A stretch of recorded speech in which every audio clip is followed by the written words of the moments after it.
দূর থেকে যদি ভালোবাসার মানুষকে বা মনের মানুষকে আপনি বাধ্যগত করতে চান, বা নিজের স্বামীকে বা নিজের স্ত্রীকে বাধ্যগত করে নিজের আয়ত্তে রাখতে চান, স্বামী আপনার কথা শুনে না বা স্ত্রী আপনার কথা শুনে না, তো কিভাবে আপনার স্বামীকে বা স্ত্রীকে আপনার প্রতি বাধ্যগত করবেন, বশীভূত করবেন, এই নিয়ে আজকে আমি এই ভিডিওতে আলোচনা করব। আপনার স্বামীকেও হয়তো বা আপনার বাধ্যগত করা দরকার। আপনার স্বামী হয়তো আপনার কথা শুনে না, স্ত্রী হয়তো কথা শুনে না, প্রেমিকও হয়তো বা আপনাকে ধোঁকা দিয়ে চলে গেছে, অন্য নারীর পাল্লায় পড়ে গেছে দীর্ঘদিন সম্পর্ক থাকার পরে, অথবা আপনার স্বামী শারীরিক সহবাসে বলেন যে কোনোভাবে হোক আপনাকে অত্যাচার করে।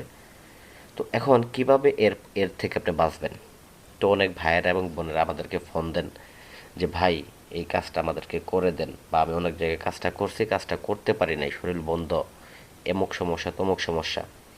তো ভাই, আপনি সঠিক জায়গায় আসছেন। এই ভিডিওটা যদি আপনি সম্পূর্ণ দেখেন তাহলে আপনি বুঝতে পারবেন শরীর বন্ধ থাকলেও এবং কি যদি কোনো বাধা বিপত্তিও থাকে সেগুলা কাটায় আপনি কিভাবে দূর থেকে মূলত নিজের মনের মানুষকে বা নিজের স্বামীকে বাধ্যগত করবেন।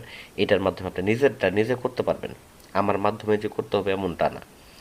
ইউটিউবে আরও অনেক ধরনের তান্ত্রিক কবিরাজ আপনারা দেখবেন, হয়তোবা তারা ব্যবসার উদ্দেশ্যে আপনাদেরকে আমন্ত্রণ জানাবে, কিন্তু আমি আপনাদের আমন্ত্রণ জানাই না। আমি আপনাদের একটা কথাই বলবো, আমার ভিডিওতে লাইক করবেন, চ্যানেল সাবস্ক্রাইব করে ভিডিওটা রেগুলার দেখে যাবেন, কাজ শিখতে পারবেন, নিজের কাজ নিজে সমাধান করতে পারবেন। যদি কোনো বাইচান্স সমস্যা হয়, হোয়াটসঅ্যাপ নাম্বার দেওয়া আছে, ভয়েস করে সমস্যার সমাধান করে নেবেন, ব্যাস। ঠিক আছে? তো যদি আমার উপর আস্থা থাকে, যদি কাজ করতে চান যে আমি পারবো না, সেটা আলাদা ব্যাপার। তো যাই হোক, আমি নিয়মে চলে যাচ্ছি। তো কাজটা করার ক্ষেত্রে আপনাকে এই নকশাটাকে ব্যবহার করতে হবে, এবং যাকে আপনি বাধ্যগত করবেন তার নাম নিতে হবে, তার মায়ের নাম নিতে হবে। সে যদি মেয়ে হয়ে থাকে, আজল ছেলে হয়ে থাকে, তার বাবার নাম নিতে হবে। তো আপনার নাম, আপনার মা বাবার নাম, এগুলো নেবেন। হ্যাঁ, একটা পান নেবেন। তার পাশাপাশি আপনাকে পান খাওয়ার সাথে যে খয়ের ব্যবহার করা হয়, খয়ের, এই খয়ের নেবেন। তার সাথে কাম সিঁদুর নিতে হবে। তো বলবেন ভাই, কাম সিঁদুর নিলাম, পান নিলাম, তো তারপর আমাকে কি করতে হবে? তো এটা কাজটা করার উপযুক্ত সময় হচ্ছে আপনার যে কোনো শনিবার অথবা মঙ্গলবার দিন। যে কোনো শনিবার অথবা মঙ্গলবার দিন নির্জন কোনো জায়গায় মোমবাতি আগরবাতি জ্বালায় পাক পবিত্র হয়ে উত্তর দিক করে বসে আপনার কাজটাকে শুরু করতে হবে, এটাই নিয়ম। আর এটা যেহেতু বশীকরণ কাজ, বশীকরণ কাজটা করার পূর্বে অবশ্যই আপনার মুখে মিষ্টান্ন জাতীয় কিছু রাখতে হবে। তো তারপর ভিউয়ার্স, আপনারা কি করবেন, এই পানের উপরে এই নকশাটা অঙ্কন করবেন, এক পাশে এই নকশাটা অঙ্কন করবেন। আমি দেখেন এক সৌদি প্রবাসী ভাইয়ের জন্য আমি এটাকে অঙ্কন করছি, তৈরি করছি, উনি ওইখানে করতে পারতেছে না বিদায় উল্টা পাশে আমি নকশাটা অঙ্কন করেছি আরেক পাশে। আপনি দেখেন এরকমভাবে যে এই চিহ্নটা আমি দিচ্ছি, এই চিহ্নটা আপনারা অঙ্কন করে নেবেন। তো এটা অঙ্কন করবেন কি দিয়ে? এটাকে অঙ্কন করতে হবে অবশ্যই যে পান খাওয়ার খয়ের এবং কাম সিঁদুর মিশ্রিত করতে হবে। তো এখানে কাম সিঁদুরটা, অরিজিনাল কাম সিঁদুরটা আপনাকে কিনে আনতে হবে। তো দেওয়ার পরে কোনো চুন ছাড়া এবং তার পাশাপাশি কোনো সুপারি ছাড়া এই পানটাকে আপনি খাবেন। খাওয়ার পরে দেখবেন আপনার মুখ অটোমেটিক্যালি লাল হবে, কারণ এই নকশাটার একটা পাওয়ার আছে। অবশ্যই এই পানটার মধ্যে মূলত দেখা গেছে ওই ব্যক্তির নামটা আপনি লিখে নেবেন, এই কালি ধারায় লিখে নেবেন। তো লিখে নেওয়ার পর পানটা খাবেন। যদি সে আপনার নিকটবর্তী থাকে বা আপনার আশেপাশে থাকে, যদি সে আপনাকে অত্যাচার করে, সেক্ষেত্রে পানটা খায় জিহ্বাটা শুধু তার সামনে বের করবেন।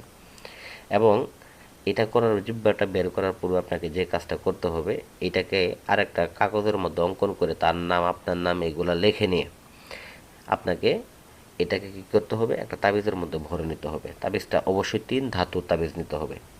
তো এখানে আমরা এটা পাতের মাধ্যমে, একটা ভাইকে দেখেন এখানে হাতে ছোট্ট একটা হাতের মতো করে আমি বানায় দিছি। তো এটার মধ্যে এটাকে আমি অঙ্কন করে দিছি। তো এটা আমাদের মতো 3 ধাতুর পাত। এইখানে তামা আছে, রূপা আছে, স্বর্ণ আছে। তো এইখানে এক প্রবাসী ভাইয়ের জন্য এটা বানাই দিচ্ছে, এটা সে গলায় ব্যবহার করবে এবং এটা ব্যবহার করার ফলে সর্ববশীকরণের কাজ করবে, অর্থাৎ সর্ব ধরনের নারী এবং পুরুষ তার প্রতি বাধ্যগত থাকবে, তার কথায় উঠবে বসবে। এই বিদ্যার মাধ্যমে আপনারা এটাও করতে পারবেন। তো যাই হোক, আপনারা যদি এই 3 ধাতুর পাত না বানায় আপনারা একটা কাগজের মধ্যে লিখে একটা তাবিজের মধ্যে ভরবেন। 3 ধাতুর তাবিজের মধ্যে নকশাটা স্ক্রিনশট দিয়ে রাখেন, দেখাই দিলাম। তো এই 3 ধাতুর তাবিজের মধ্যে ভরেও যদি আপনি গলার মধ্যে ব্যবহার করেন, তারপরেও দেখবেন আপনি 100% সুফল পাবেন 24 ঘন্টার মধ্যে। তো এখানে এই জিনিসটা, তাবিজটা ব্যবহার করবেন এবং এই পানটাকে শুধু খাবেন, এতটুকুই আপনার কাজ, আর কোনো কাজ নেই। তবে আপনাকে একটা জিনিস খেয়াল রাখতে হবে, কাম সিঁদুরটা অরিজিনাল দিতে হবে এবং তাবিজটা অবশ্যই 3 ধাতুর দিতে হবে। আর নকশাটা অঙ্কন করার ক্ষেত্রে ভুল করা যাবে না, মনোযোগ সহকারে অঙ্কন করবেন। আর যে সময়টা আমি আপনাদেরকে বলে দিছি, এই সময়ের মধ্যে কাজ করবেন, 100% ফলাফল পাবেন।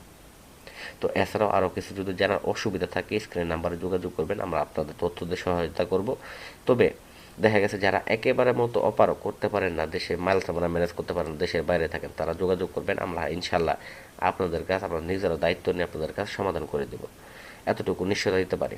তবে ইউটিউবে আরও ধরনের আরও লোকে ভিডিও দেয়, তাদের ভিডিও দেখবেন, আমাদের ভিডিও দেখবেন। আশা করি তাদের ভিডিও আমাদের ভিডিও দেখলে আপনার পার্থক্য বুঝতে পারবেন।